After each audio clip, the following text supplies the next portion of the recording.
You, John Fitzgerald Kennedy, do solemnly swear. I, John Fitzgerald Kennedy, do solemnly swear. That you will faithfully execute the office of President of the United States. That I will faithfully execute the office of President of the United States. And will, to the best of your ability.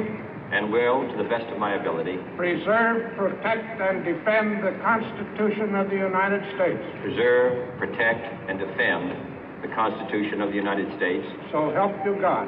So help me God.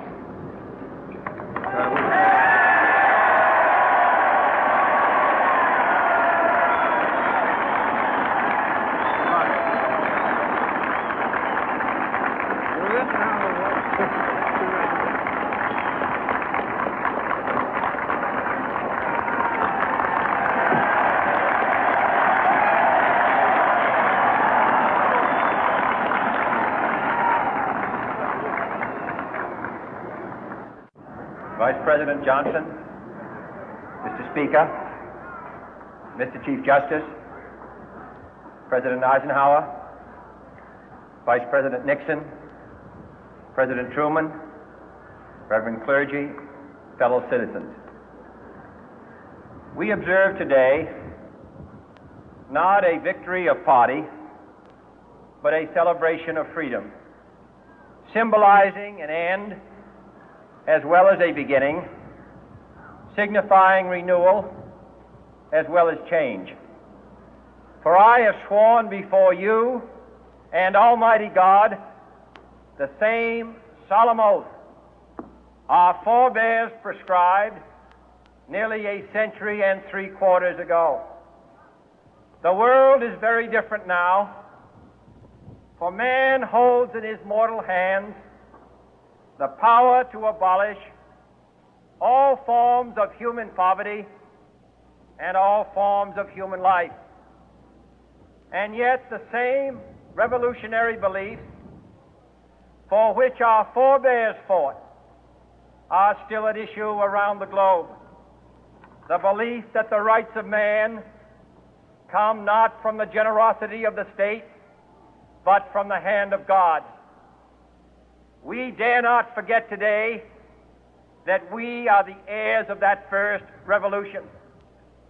Let the word go forth from this time and place to friend and foe alike that the torch has been passed to a new generation of Americans born in this century, tempered by war, disciplined by a hard and bitter peace, proud of our ancient heritage, and unwilling to witness or permit the slow undoing of those human rights to which this nation has always been committed and to which we are committed today at home and around the world.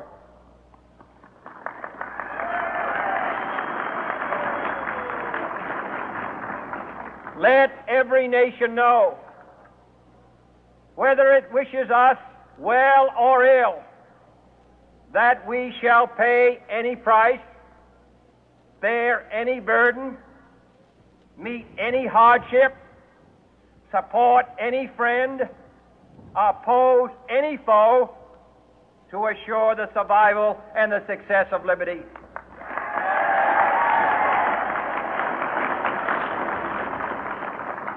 This much we pledge and more.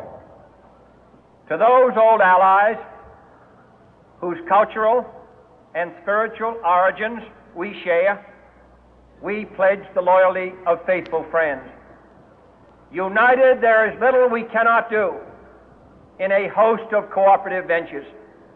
Divided, there is little we can do, for we dare not meet a powerful challenge at odds and split asunder. To those new states whom we welcome to the ranks of the free, we pledge our word that one form of colonial control shall not have passed away merely to be replaced by a far more iron tyranny. We shall not always expect to find them supporting our view, but we shall always hope to find them strongly supporting their own freedom, and to remember that in the past, those who foolishly sought power by riding the back of the tiger ended up inside.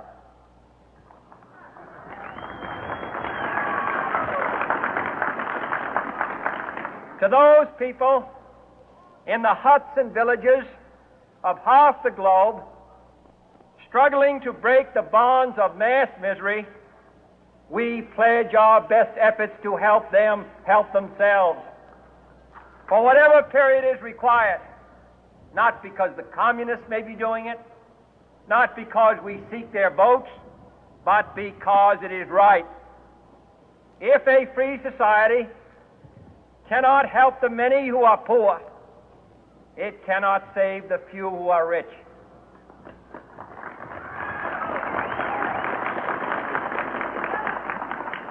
To our sister republics south of our border, we offer a special pledge to convert our good words into good deeds, in a new alliance for progress, to assist free men and free governments in casting off the chains of poverty. But this peaceful revolution of hope cannot become the prey of hostile powers. Let all our neighbors know that we shall join with them to oppose aggression or subversion anywhere in the Americas. And let every other power know that this hemisphere intends to remain the master of its own house.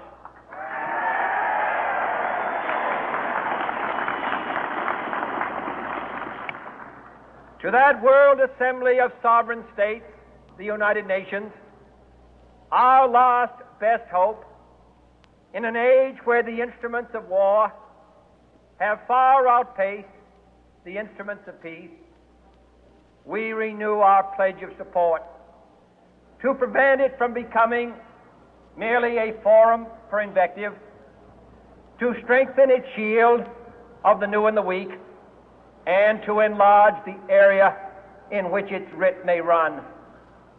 Finally, to those nations who would make themselves our adversary, we offer not a pledge, but a request that both sides begin anew the quest for peace.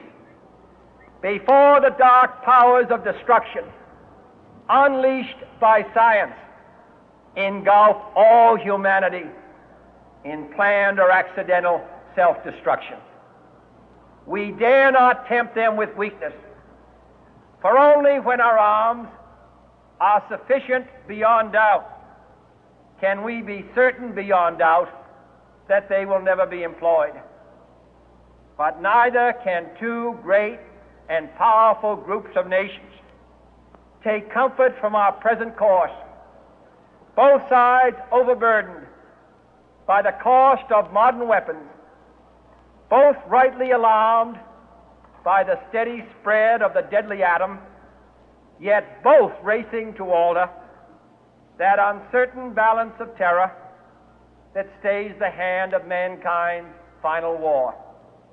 So let us begin anew, remembering on both sides that civility is not a sign of weakness, and sincerity is always subject to proof. Let us never negotiate out of fear, but let us never fear to negotiate.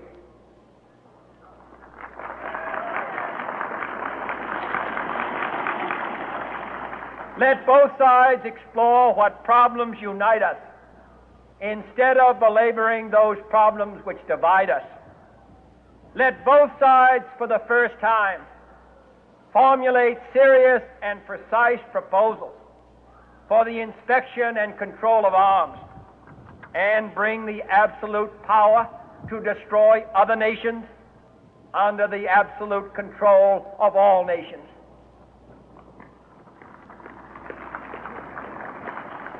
Let both sides seek to invoke the wonders of science instead of its terrors.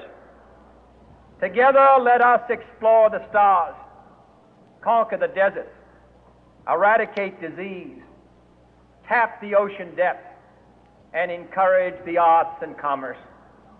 Let both sides unite to heed in all corners of the earth the command of Isaiah to undo the heavy burden and let the oppressed go free. And if a beachhead of cooperation may push back the jungle of suspicion, let both sides join in creating a new